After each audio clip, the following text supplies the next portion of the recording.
Tom Izzo said that when it comes to Swanigan and Haas, I think he said this like 2 days ago, that sometimes you just have to pray that they miss.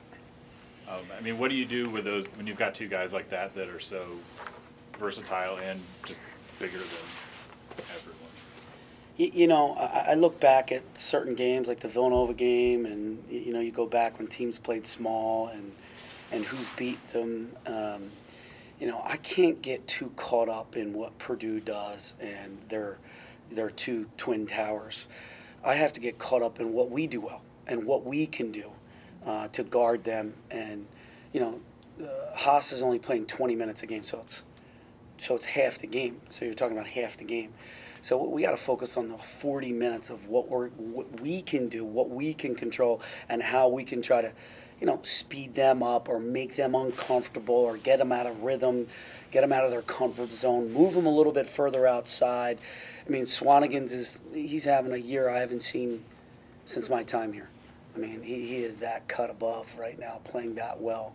And Haas is just huge. He's a big human being. He's playing really well.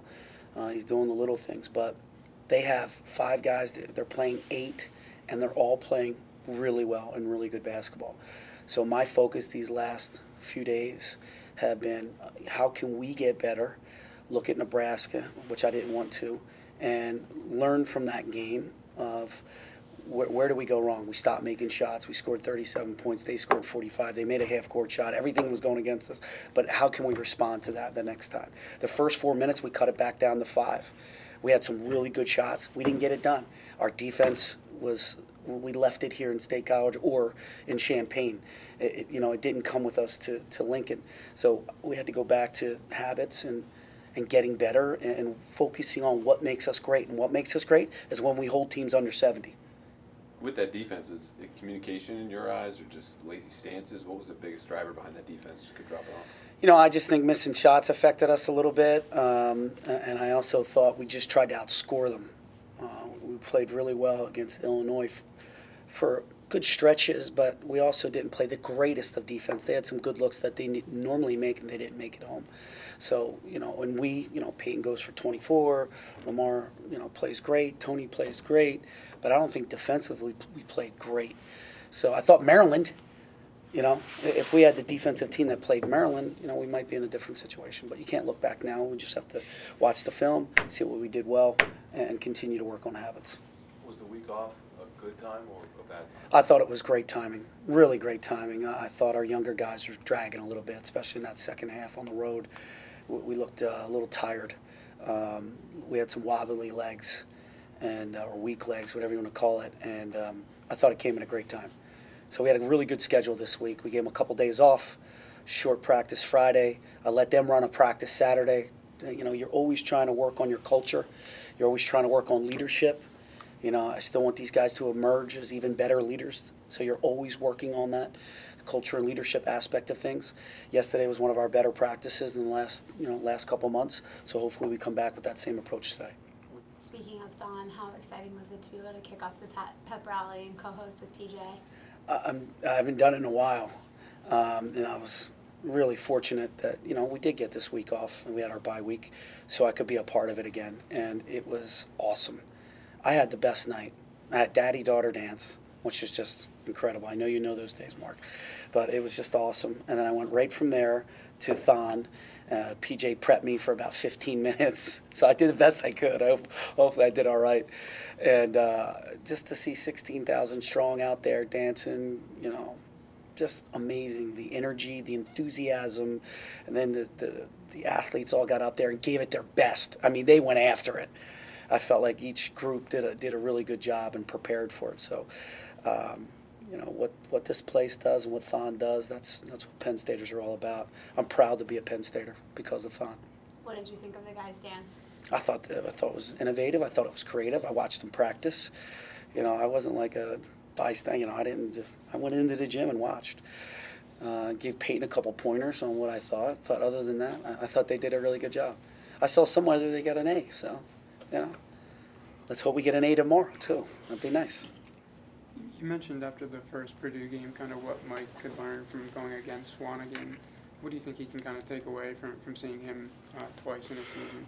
Well, first and foremost, his work ethic. I'm not saying Mike doesn't work hard. He is working hard. But Swanigan right now is on a whole nother level of approach and work ethic. So we can take that from him. And then on the floor, doing all the little things great. You know, he seals hard. He sets great screens. You know, he's demanding a double team because of the prep work that he does before he gets the ball. So little things like that. When he doesn't even have the ball, he's working. And he knows where he's going to get it. He knows when it's coming. So he's ready to go. So footwork, little things like that. Get in the weight room, continue to get stronger. You know, Swanigan had to lose all the weight and continue to stay strong. I think Mike has to put on a little bit of weight and get a little bit stronger, especially from the hips down, the waist down. But, you know, that article on ESPN we shared with Mike and Julian, for that matter, and Satchel, for that matter, to show them this is the work ethic that you need if you really want to chase your dreams. And, you know, there's no cutting corners, and you gotta buy into yourself, buy into the program, because all the resources are here for you to be a great player. Look at Tim Frazier. Mike had a post-up turnaround jumper against Nebraska in the first half, which I don't think we've ever seen him do anything quite like that. I mean, how wide do you want to see his arsenal get, so to speak? You know, right now I just want to see him really get good at back to the basket, you know, over left shoulder, over right shoulder. He does have a very good 10 to 12 footer. He does. His free throw shooting percentage, I know it's not the best right now, but it's getting better.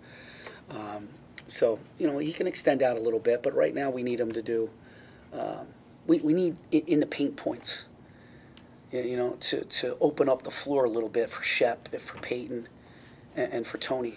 You know, we put so much pressure on our perimeter game that to be able to put it into Mike and Julian and Lamar and Tony when I post him up, you know, just opens up some stuff, and it's not so congested in there.